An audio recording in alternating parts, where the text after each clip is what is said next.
আসসালামু আলাইকুম সবাইকে, কেমন আছেন সবাই? আজকে ছুটির দিন, তাই নাস্তা বানাতে চলে আসলাম। অনেক দিন থেকেই ছুটির দিনে বাইরে থেকে পরোটা নিয়ে এসে খাই, কিন্তু আজকে আর ভালো লাগছিল না। তাই ভাবলাম যে আজকে বাসাতেই বানিয়ে ফেলি একদম দেশি স্টাইলে। এখানে পরোটা আর সাথে কিন্তু আলু ভাজি। পরোটা আর আলু ভাজি হলে কিন্তু অন্য কোনো কিছুই লাগে না। আমার ছেলে আর ওর বাবার একদম প্রিয় পরোটা, আলু ভাজি, ডিম ভাজি। এগুলো হলে তাদের আর কিছুই লাগে না। দেখা যায় তারা সকাল, বিকাল, দুপুর সবসময় খেতে পারবে। তো আমি আজকে এখানে ফ্রোজেন পরোটাটা ইউজ করেছি। আর দেখলাম ফ্রোজেন পরোটাটাও কিন্তু বেশ ভালো খেতে। আর এখানে দেখেন কত সুন্দর হয়ে ফুলছে। আমি তো এক্সপেক্টই করিনি যে এটা এত ফুলবে। তো এখানে আমার আলু ভাজিটা প্রায় হয়ে এসেছে। যে যাই বলুক না কেন, যত রকম ঝামেলা কষ্টই মনে হোক না কেন, আলু ভাজি পরোটা যদি সকালের নাস্তায় হয় তাহলে মনটা একদম খুশি হয়ে যায়। ছোটোবেলায় একটা ধারণা ছিল যে যারা অনেক বড়লোক তারা হয়তো বা ব্রেড, বাটার, জ্যাম, জেলি এগুলো দিয়ে নাস্তা করে। কিন্তু বড় হওয়ার সাথে সাথে দেখলাম ধারণাটা একেবারেই ভুল।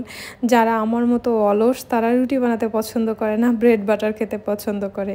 তো এই যে আমি এখানে ডিমটা ভেজে নিয়ে ওদেরকে নাস্তাটা খেতে দিয়ে দিব। আর এখানে আমি দুপুরের জন্য রান্না বসিয়েছি চিংড়ি। তো চিংড়িটা খুব সিম্পলভাবে রান্না করেছি।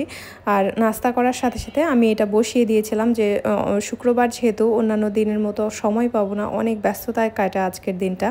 তো এই যে রান্নাটা প্রায় কমপ্লিট হয়ে গিয়েছে। সব কাজ শেষ করে চলে আসলাম ঘরে। এই যে আমার শান্তির নীড়। আমি সব সময় ট্রাই করি একটু অন্যরকমভাবে গুছিয়ে রাখতে। আর মিষ্টি রোদে এত ভালো লাগছিল। সব কিছু কাজ শেষ করে, খাওয়া দাওয়া শেষ করে বিকেলবেলা ভাবলাম ফলগুলোকে একটু গুছিয়ে রাখি আর সাথে আপনাদের ভাইয়াকেও একটু ফল দিয়ে দেই। বিকালবেলায় সাধারণত খুব বেশি ভারী খাবার ভালো লাগে না, হালকা পাতলাটাই আমি প্রেফার করি। সব মিলিয়ে আলহামদুলিল্লাহ ভালোভাবেই কেটে যাচ্ছে আমাদের ছুটির দিনগুলো। আর এভাবে কিভাবে সময় যায় ইদানিং আর বুঝতেও পারি না। সব কিছু যেন অন্যরকমভাবে চলে যাচ্ছে।